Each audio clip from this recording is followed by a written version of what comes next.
Why does Greenland matter so much to US strategy? The United States' strategic interest in Greenland is nothing new. We have to understand that. Washington has attempted to acquire the island several times throughout history. These attempts were made under the presidencies of, for example, Andrew Johnson and William Seward, then Taft, then President Truman, and Eisenhower in 1955. Denmark was unwilling to sell on each occasion. Thus, the present debate is a continuation, we can say, of decades-long US interests in Greenland. From a strategic perspective, such an acquisition would always have had far-reaching implications, not only for the US, but also for Greenland, Denmark, the EU and NATO.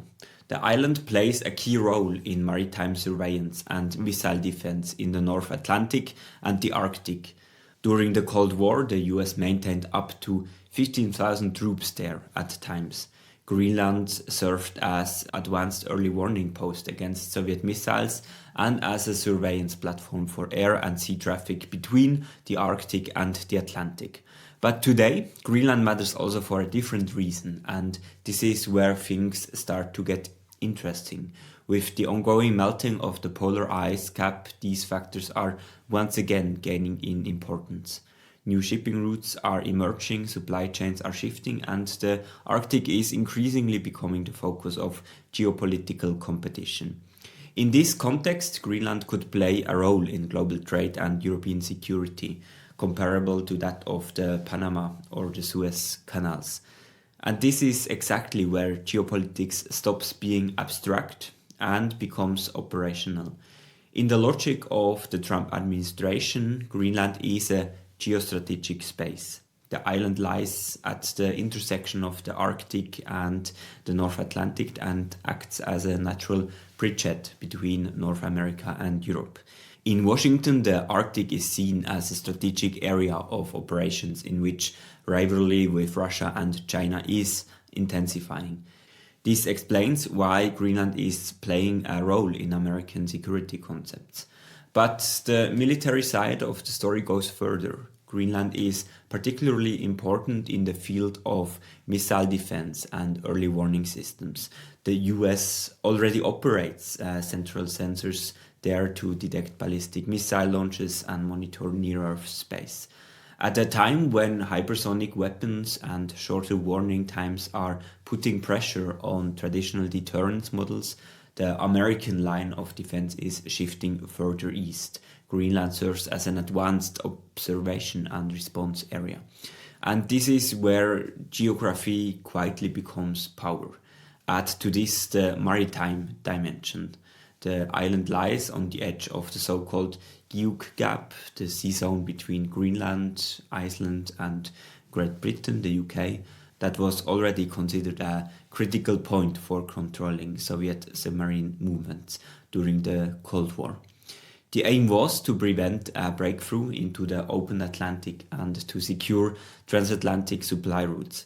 With the resurgence of the Arctic as a strategic area, this logic is returning. In Washington, there is growing concern that European countries are underestimating the security significance of this area. The political rhetoric of the Trump administration also shows that the concern goes far beyond the submarines and the shipping routes to a deeper motive, the renegotiation of the transatlantic security order. The demand for control could also be read as whoever protects wants to decide. This is where the real potential for conflict lies. And that brings us to Trump's strategy. Donald Trump has presented only fragments of the strategic rationale behind his rhetoric on Greenland. He has made abrupt announcements, issued tariff threats, and used confrontational language. This approach has hardened the debate and the transatlantic relation. But behind the noise, something much more structural is happening. It is becoming increasingly difficult for European governments to overlook the strategic importance of the Arctic. The region has become a theater of intensified geopolitical competition. Russia continues to expand its military infrastructure, while China seeks to establish itself as a so-called Arctic or near Arctic power. From this perspective, a stronger European and US presence is geostrategic important. Here, the US is right. But the real question is how that presence is going to be shaped. Trump had already spoken publicly about the purchase in 2019. Right now, in 2026, however, this debate has a different quality. The signals of the past few weeks indicate that Washington is no longer pursuing the issue rhetorically. They are now really preparing to take some sort of control over Greenland.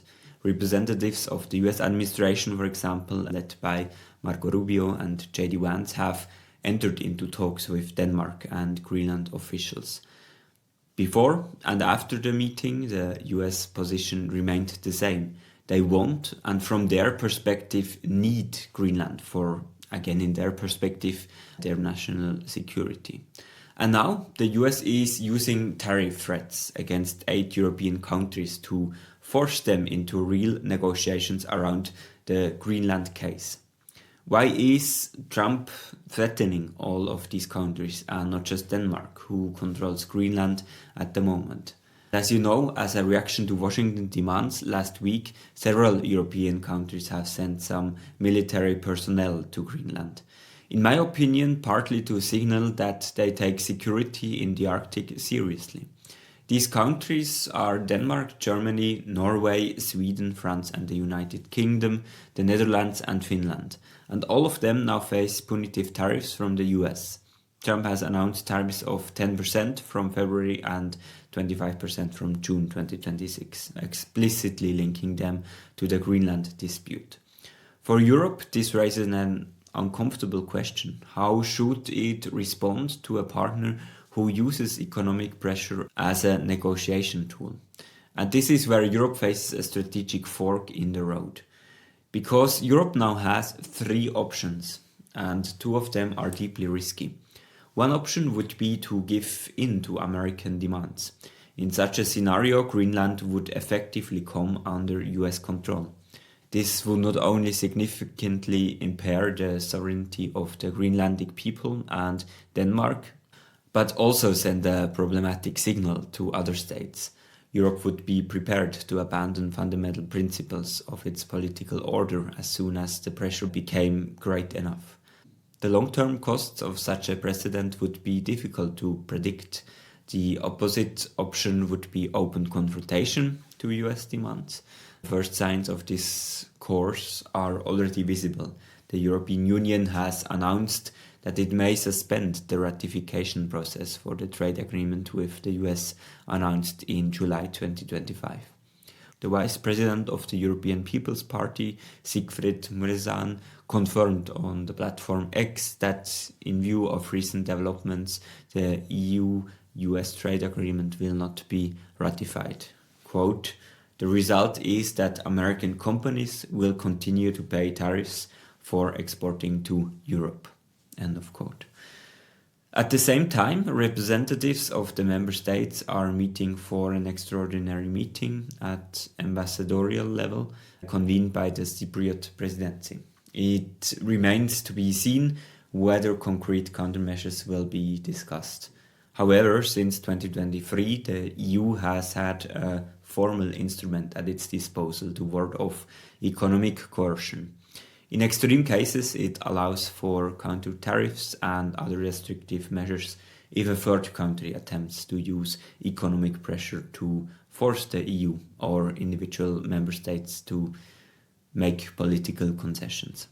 But again, this instrument is explicitly designed as a last resort, which leaves Europe with a third, harder choice between these 2 extremes, capitulation and escalation, negotiation, while upholding one's own principles.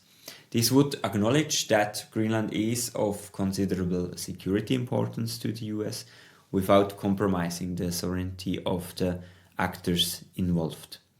For Europe, the aim would be to stir the discussion with the US into contractually regulated multilateral channels.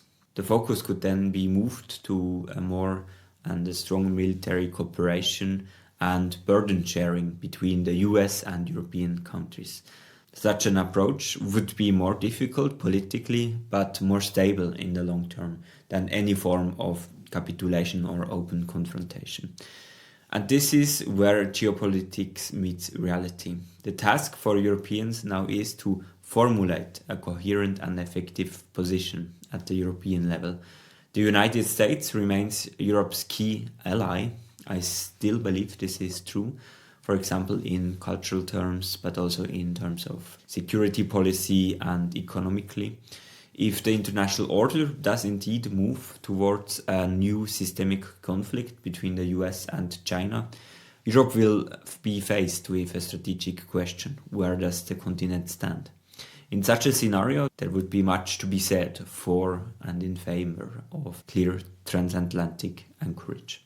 This is why Europeans need to quickly find a modus operandi with the Trump administration.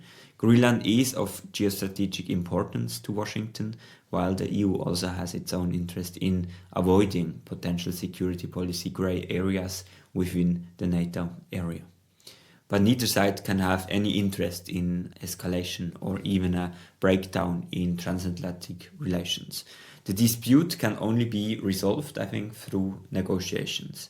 European decision makers would do well to interpret the latest statements from Washington as part of a deliberately provocative negotiating tactic, typical Trump. What is needed now is a willingness to compromise and political judgment on both sides. And for the European economy, this development means one thing above all: a further increase in strategic uncertainty. Companies must prepare themselves for the fact that security policy issues will have direct economic consequences, from trade conditions and investment protection to supply chains, financing costs and insurance risks. Greenland is also a raw materials area, for example. Rare earths, energy resources, new shipping routes and digital networks make the Arctic a potential market of the future. An open confrontation between the US and Europe would inhibit investment and further undermine the already tested transatlantic relation. From an economic perspective, it is therefore not in Europe's interest to escalate tensions, but rather to stabilize the situation through robust agreements and the integration of Greenland into a US-EU security order. As it maybe already is, with NATO, but to make this more clearer, maybe in a framework agreement. And this is why this debate is not going away. What is happening in Greenland might be a preview of how geopolitics will work in 2026 and beyond. That's what I will be watching closely, and where you can come back to this channel for context and analysis as events develop. So subscribe to get notified about the next analysis. And if you want to know why the protests in Iran changed something fundamentally, click right here. See you there.